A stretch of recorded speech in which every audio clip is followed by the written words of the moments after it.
Today we're in the mood for some really easy comfort food. So we're going to make a Crockpot Chicken and Gravy. We're going to start off by, in our Crockpot, putting half a cup of chicken broth, 1 10.5 ounce cans of cream of chicken soup,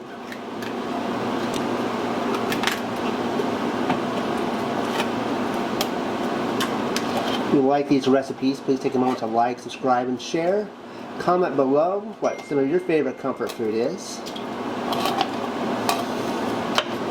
We're then going to add 2 packets of dry gravy mix, of the chicken gravy mix, to be specific.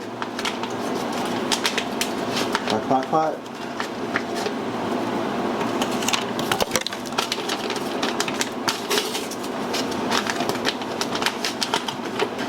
Alright.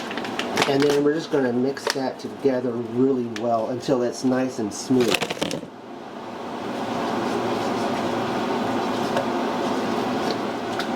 Once we've got that fairly smooth, we have 4 chicken breasts that are boneless and skinless over here.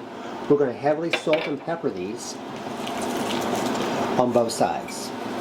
And then stick them in our Crockpot. Alright, after we get those salt and peppered, just going to stick those in our Crockpot. We're going to take some of this gravy over here, put it on top. We're going to cook this for 3 to 4 hours on high. We want to make sure that our chicken will shred.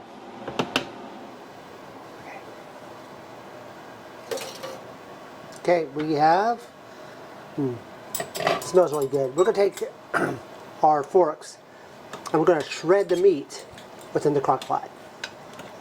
Alright, we've got that all shredded. We're going to take some of this and we're going to put it over some rice.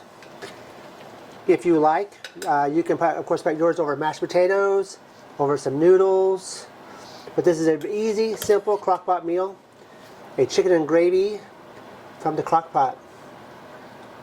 We hope you enjoy this recipe.